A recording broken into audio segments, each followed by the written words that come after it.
Nice to see you. How are you?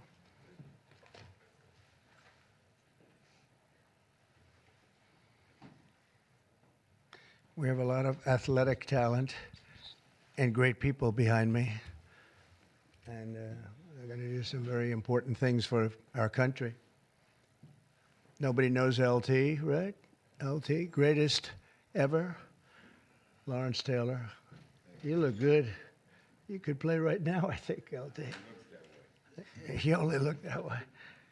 Well, I'm delighted to be here with some of the truly great sports legends of all time as we formally announce the newest members of the President's Council on Sports, Fitness, and Nutrition. This is an important step in our mission to make America healthy again. It's something that's very important, what we're doing, very important. Dating back to the administration of President Dwight D. Eisenhower, this council has championed the vigor and strength and vitality of the American people.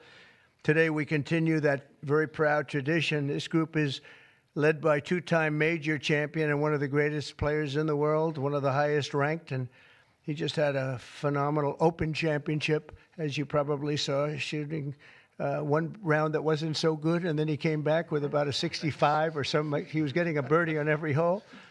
They were worried he might not make the cut, and he made the cut by about 200 strokes. It was pretty amazing, and he had a great week, actually. And he's also the longest hitter of a golf ball, I think ever, but, you know, they say ever.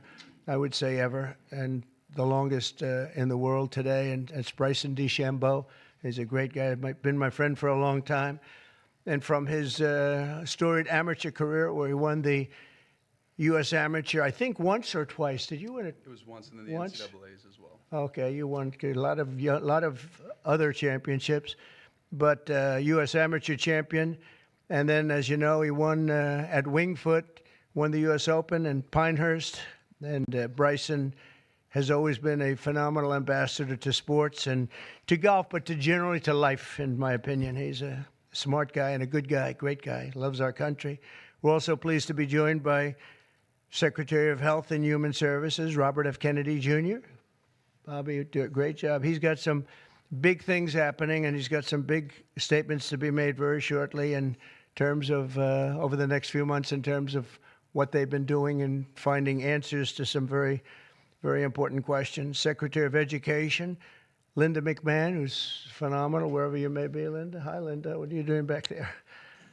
And look, you've been reading about her exploits and the job that she's been doing, and we're very proud of her. Council Executive Director, Catherine Granito. Thank you very much. Thank you. Great job. And several other new members of the council, including J.D. is here, our fantastic vice president, and Scott Bessent, and we're making a lot of deals. We're making deals for trillions and trillions. Nobody's ever seen anything quite like it. We just made a couple of others a little while ago. I don't know if you'd be interested right now. I won't even bother telling you. This is about sports and about health. One of the best defensive players ever, I think probably acknowledged to be the greatest defensive player in the history of the NFL, a friend of mine for a long time. Too long, right, Lawrence? Lawrence Taylor, he's an incredible guy. And just been my friend a long time, haven't we? Huh? Knew him forever. One of the most accurate kickers in NFL history, a young guy still. He can kick it long. I think he's, I guess he's considered the best there is in the business, Harrison Butker. So, Harrison, where are you, Harrison? He's a handsome guy, by the way. It's usually not my thing, but he is a good-looking sucker. One of the truly greatest golfers ever to play on the LPGA Tour. A lot of people say the greatest female player ever, and a lot of people would say just one of the best players ever. She's phenomenal. I've played a lot of golf with Annika Sorenstam, and she's amazing. Just had an really storied career. Hall of Famer, by easily a Hall of Famer, by the way, right at the top of the list. So it's great to have you with us, Annika, and say hello to the family. And then she was here not so long ago with Gary Player, where she got the Presidential Medal of Freedom, and so did he. He's won 168 tournaments and 18 majors, 9-9, and she's the same in terms of the women's game.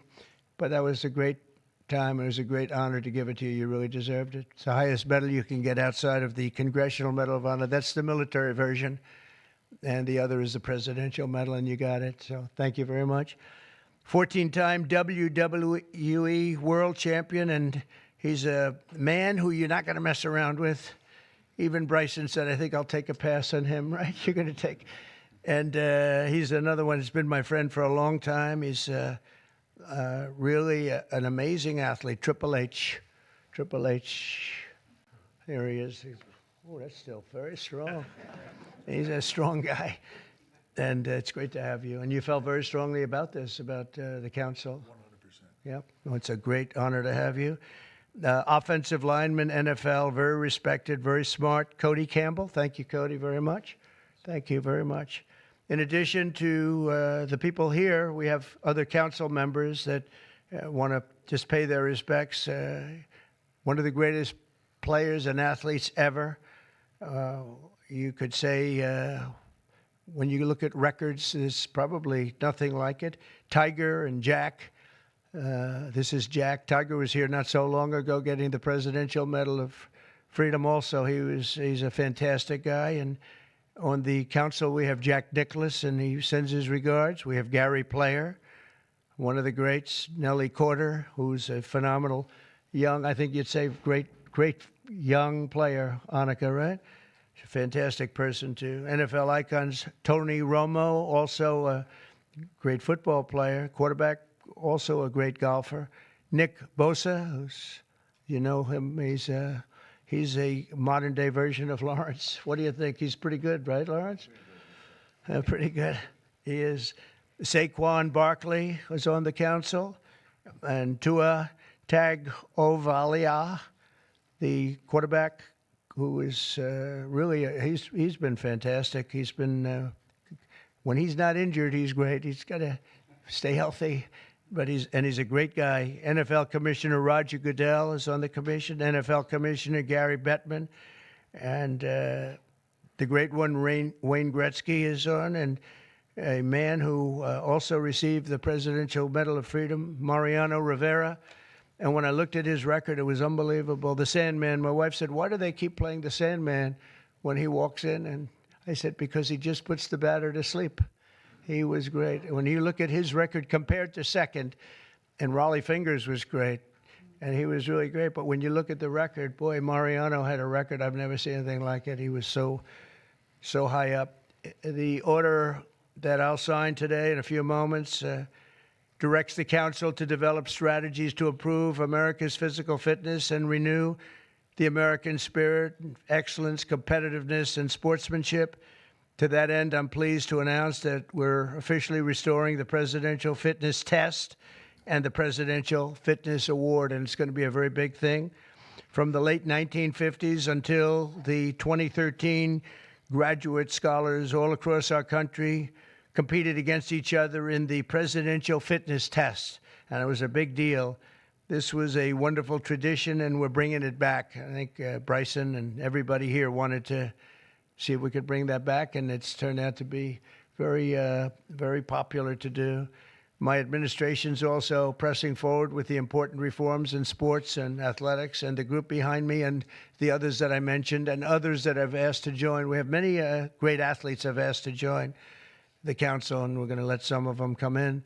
But they're going to also be working on college football in terms of what happened. It's a mess. What happened? It's what they're doing with college football, and the fans are upset about it, and players are being taken from team after team and being traded around like playing cards, and a lot of money's passing, and nobody knows what's happening.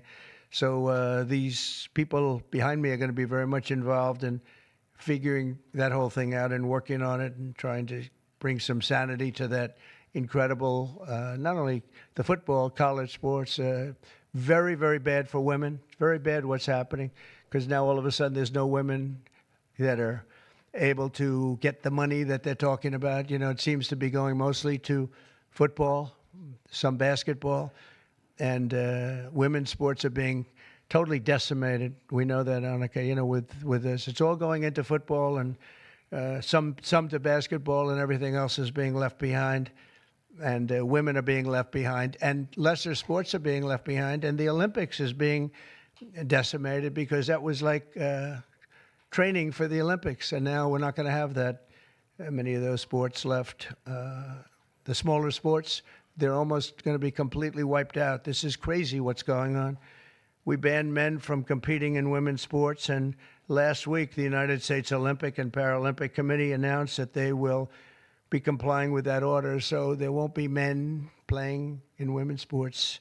That seemed like an easy one. They say it's an 80-20 issue during the campaign. I said, no, that's not 80-20. That's 97-3. Maybe it's 98-2, perhaps. And last Thursday, we terminated third-party pay-for-play schemes in collegiate athletics and effectively saving. We saved college sports, but now we have to make it. We have to heal it, because it's really a mess. It's a real mess. This council will play an important role in shaping these new policies and ensuring that we preserve the American athletic tradition for many generations to come. And in the years ahead, we'll have the chance to showcase our nation's athletic dominance in the world stage as we host the America 250. So we have America 250, and we have, it's going to be incredible, the Patriot Games. But we have the Ryder Cup, we have the President's Cup, we have the 2026 FIFA World Cup. So we have the World Cup here, we have the 2028 Olympics. So when they cheated on the election and they picked somebody that wasn't supposed to be there, I was very upset before that, because I got the Olympics and I got the World Cup. I was the one that did it. I can't say I got America 250. It just happened to be 200. I'd like to take credit for that, but I don't think I'll be able to. But we have a big thing coming up. But I was very upset because I got them, and it was skipped an election season. And so it took place in the next term, after the term that we were supposed to have. And I was extremely angry. And then when I won, I said, wait a minute, I think I just picked up the Olympics and I just picked up the World Cup. So it worked out sort of cool. But I want to again, thank everybody in the council. They want to work, too. These are people that really, we only do it by request. And people, they want to work and they want to make things better. And I hope they can make college sports better. They can heal it. They can find a solution. It's not going to be that easy. But you have a lot of smart people. So I'd like to begin by introducing Bryson to say a few words. And then we'll have Triple H, and we'll have a couple of other people say something. And then I'm going to sign that good-looking couple of pieces of paper. And it means a lot. It's going to be a very important council, and thank you all for being here. Bryson, please. Thank you, everybody, for being here. And first off, I'd like to say thank you to President Trump and Vice President Vance for your support and this initiative and council. And to be honest, I never would have thought that this opportunity would have been here right at our doorstep. We have an opportunity at being the 70th anniversary of the President's Council on Sports, Fitness, and Nutrition to literally change the fabric of kids' lives. And our first initiative is to bring back and reignite the President's Fitness Test, and then also reestablish some key other metrics on guidelines around building some communities, and also, again, with the President's initiatives around college, we think we can help in that regard too. But we've got a great established council with us that we believe we can change the fabric of our communities and kids' livelihoods for the future generations that are to come. I can't thank you guys enough, and looking forward to making massive changes in kids' lives and in our America's future. Thank you. Thank you. First of all, I'd like to say the same. Thank you to President Trump. Thank you for this honor. I'm humbled by it. I'm truly honored to be on this. Vice President Vance, thank you very much. Secretary Kennedy, truly appreciate all that everybody is doing for the health and wellness of the entire country. For me, since I was 14, this has been such an important part of my life. Health, fitness, sports, nutrition, all of it. I think learning that at a young age sets you up for success in life. And without it, you're at a lesser place for it. So I look forward to the opportunity to do this. I look forward to the opportunity to help make our youth healthy, help get them engaged in sports, and let them learn what it takes to be successful in life. So thank you very much for the honor. Thank you. Very much. Thank you. Thank you. Bobby, please. Thank you very much, Mr. President. In December of 1960, a month after he won the election, my uncle, who was about to be president, wrote an article for Sports Illustrated called "The Soft American," and he was lamenting the fact that America had prided itself on its beef jerky toughness, and that we were losing that. We were falling behind Europeans, we were falling behind other nations, and he was signaling with that article that he was going to make physical fitness of our kids the centerpiece of his administration. And I'm so grateful to President Trump for bringing back this tradition. I was talking to Paul before we went in here. We were part of the Council on Physical Fitness when we were kids. And you had to do sit-ups, you had to do pull-ups, you had to do shuttle runs, you had to do 1-mile runs. And they awarded the top 15% with a patch and with recognition and with certificates. And for me, it was a huge item of pride when I was growing up. And we need to reinstill that spirit of competition and that spirit and that commitment to nutrition and physical fitness. And I'm so grateful to President Trump for your leadership in bringing this back for our country. Thank you very much. Anna, representing the great women in sports, please. Thank you. Thank you, Mr. President, Vice President Vance. This is truly an honor. I want to thank the team behind me here for giving us trust to be able to do this. Sport has always been part of my life, and the importance of living a healthy, active lifestyle cannot be any more important than nowadays. So thank you for the trust, and I can't wait to get to work to make a difference in kids' lives, but also in people's lives. I think the time is so important. Obesity is the highest it's ever been. Mental health, as we all know, the need ought to be tackled. So thank you for the trust, and look forward to going to work with the team behind me. Appreciate it. Thank you, Nelson. Lawrence, you want to say a few words? Come on up. Come on. He's a little shy, but once he gets going, nobody can stop. Oh, no, that don't stop. I'm just proud to be on this team. I don't know why. I don't know what we're supposed to be doing, but I'm here to serve, and I'm here to serve you. Okay, so I'm going to do the best I can for as long as I can. Thank you very much. Nobody like him. Come on, young superstar. Obviously very excited to be here. Thank you, Mr. President, for allowing me to serve on the council. Just excited to do my part to help make America healthy again, to help our youth be healthy and thrive and grow up and be great citizens of this country and be great family members and contribute to this great country. And I think you have to be strong in mind, in body, and soul. So thank you so much for allowing me to be here. Thank you. Thank you very much. Okay, sure, sir. Well, thank you all, and thanks to the president for setting up this important commission. Thanks to all the great athletes for lending their credibility to it. I think all of us who have young kids at home just know that kids are healthier, they're happier, they do better when they're out there, they're being active, they're playing in sports, they're hanging out with their friends. I think all of us have thought at one point in the last few years that kids spend a little too much time on their phones, maybe a little bit too much time in front of the TV, and we just want kids to do better. We want them to be healthier, we want them to be happier, and we know that getting out there, playing in sports, and being active and healthy and physically fit is a critical part of this. So all due credit to the President and Secretary Kennedy's leadership. This is all about just making our kids better citizens, better people, and happier in their daily lives, and I think this is a great team to get it accomplished. Thank you, sir. Okay, let's sign this. Linda, come on. Let's sign this. Belinda. Yeah, she's doing pretty well, right? Huh? That is amazing. Good job.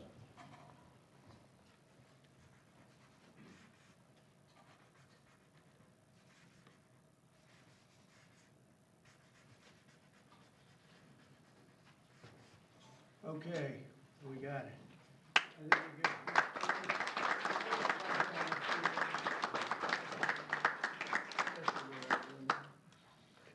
Okay. We'll pass them around, please. Okay, you good? Okay. That is not not signed with an auto pen. There's no auto pen. We don't want auto pens in the White House. Okay. Any questions, please? About, I think probably about this. What has sports meant to you? And did you have a sports hero growing up? Maybe Lawrence Taylor. It could be Lawrence. Or I know him so well. Well, a lot of sports heroes. It meant a lot. I was always a person that loved playing sports. I was good at sports. When you were really focused on sports, you thought about nothing else. There was nothing else outside. It kept you. And to an extent, this is one of the reasons I like golf. You get away for a couple of hours. I play quickly and get through it. And for 2 hours, you're not thinking about all of the nonsense and all of the important things, frankly, but it cleans your mind. No, I think sports is so important. I think what this council is doing is going to be very important. And it gives you a little exercise, sometimes a lot of exercise. It's a great thing. It's a great thing. Sports are, you learn about people and you learn about how people compete. Now, it doesn't mean that if somebody's not a good athlete, a lot of people just are not good athletes, so they can't compete. But you learn about people playing sports and playing sports with and against some. So I've always loved it. It's been very important to me. These people are, inspirations. These are the top people in their individual sports. The council itself, I mean, they have some of the greatest champions, for the most part, the greatest champions in their sport. So they really understand sports, and understanding it's very important. Thank you for the question. Yeah, please. Please, go ahead. Yeah, Mr. President, can you talk about your plans for the new ballroom that was announced today? Yeah. The $200 million, that's going to be paid for by yourself? By me, yeah. Private donations? It's a private thing. Yeah, I'll do it, and we'll probably have some donors or whatever, but it's about $200 million. So we've been planning it for a long time. They've wanted a ballroom at the White House for more than 150 years, but there's never been a president that was good at ballrooms. I'm really good. In fact, I looked at one that we just built in Turnberry in Scotland, and it's incredible. We're good at building. I'm good at building things, and we'll get it built quickly and on time. It'll be beautiful, top of the line. We've retained the best architects and engineers, everything else. It'll be built over on the east side, and it will be beautiful. It'll be views of the Washington Monument. It won't interfere with the current building. It'll be near it, but not touching it, and pays total respect to the existing building, which I'm the biggest fan of. It's my favorite place. I love it. But they've wanted it, and when they have big events, you entertain the president of China or the president of any place, and you have big crowds. They've always had to get a tent. And you've probably been to some of them, Bobby. When it rains, it's a disaster. And the tent's 100 yards. That's more than a football field away from the main entrance. And people are schlopping down to the tent. It's not a pretty sight. The women with their lovely evening gowns, all of their hair all done, and they're a mess by the time they get. And they've always wanted to have it. And I said, in the first term, I said, if I get another shot at this, I'm going to do a ballroom. I was pretty busy in the first because I was running the country, and I was also fighting for survival with all of the lunatics I had to beat. But it worked out, obviously, it worked out very well because here we are. But I always said I was going to do something about the ballroom because they should have one. So we'll be leaving it. It'll be a great legacy project, and I think it'll be special. You saw some renderings of the initial. I think it'll be really beautiful. No government dollars, no. Extremely busy week between this executive order, trade, Russia, Gaza, but also the family of Virginia Giuffre released a statement overnight in response to some of the comments that you made this week. You said that Jeffrey Epstein stole people from Mar-a-Lago. At the time, did you know why he was taking those young women, including Virginia? No, I didn't know. I mean, I would figure it was ABC fake news that would ask that question, one of the worst. But no, I don't know really why. But I said, if he's taking anybody from Mar-a-Lago, he's hiring or whatever he's doing. I didn't like it, and we threw him out. We said we don't want him, at the place. This is a story that's been known for many years, as you know. But it's, I didn't like it that he was doing that. Yeah, please. If Canada moves forward with Palestinian state, say it again. If Canada moves forward with recognizing the Palestinian state, is that a deal breaker? Well, we're going to see. No, I didn't like what they said, but that's That's their opinion. I didn't like that. Not a deal breaker, but we haven't spoken to Canada today. He's called, and we'll see. But we have made a few deals today that are excellent deals for the country. You know, we're taking in literally trillions of dollars for the country. This is making our country very rich and respected again. We have, you know, I tell these people, and I say it as much as I have to say it, but every leader is at NATO, and I was in the Middle East with the 3 great countries, 3 great leaders, Qatar, you know, Saudi Arabia, UAE, and everybody said the same thing. All of the NATO countries, essentially, they said that we were a dead country. 1 year ago, we were a dead country. Now we're the hottest country in the world. Look at you people. We're the hottest country anywhere in the world. We're doing great. Yeah, do you have a... Canada currently. What's the holdup with the negotiations with Canada? Well, they have to pay a fair rate. That's all. It's very simple. They have been charging very, very high tariffs to our farmers, some over 200%. And they've been treating our farmers very badly. They've been treating our country very badly for years. And look, we like Canada. I love Canada. I have so many friends in Canada. But they've been very poorly led. They've been very, very poorly led. And all we want is fairness for our country. That's all. You know, they want to be under the, as we call it, the Golden Dome. And I said, well, you know, you're going to have to pay for that. They want a lot of things from our country, and for years we did it. We basically protect them with our military. They spend very little money on their military, as you know. Not an acceptable amount of money. Yeah, please. Thanks a lot, Mr. President. Your tariffs policy goes into effect tomorrow. Yeah. As you know, a federal appellate court today heard oral arguments about whether or not you had the authority to unilaterally impose those tariffs. I'm not going to get you to weigh in on the legal arguments, but you're weighing your decision to do that, your authority to do that, based on a 1977 law that's never been invoked before.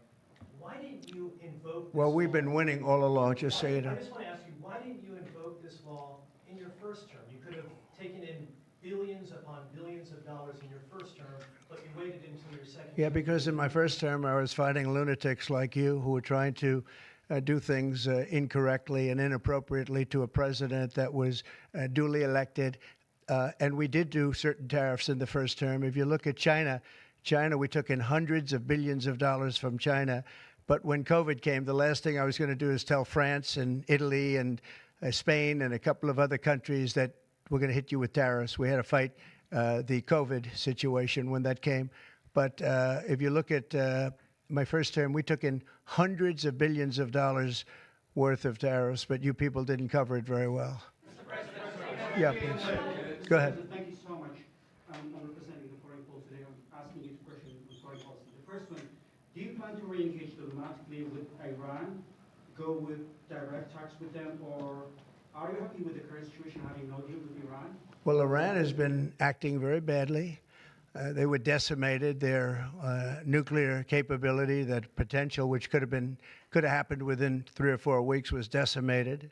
It's been obliterated. The Atomic Energy Commission said the place is just decimated. Now they can start again, but they'd start in different sites because they were hit. I tell you what, the job these pilots did with their B-2 bombers, those unbelievable machines, they traveled 36 hours without stop, and they hit every single target. Every bomb hit they went right down the chutes. And then, as you know, we shot 30 rockets from submarines that were hundreds of miles away, and they hit every target.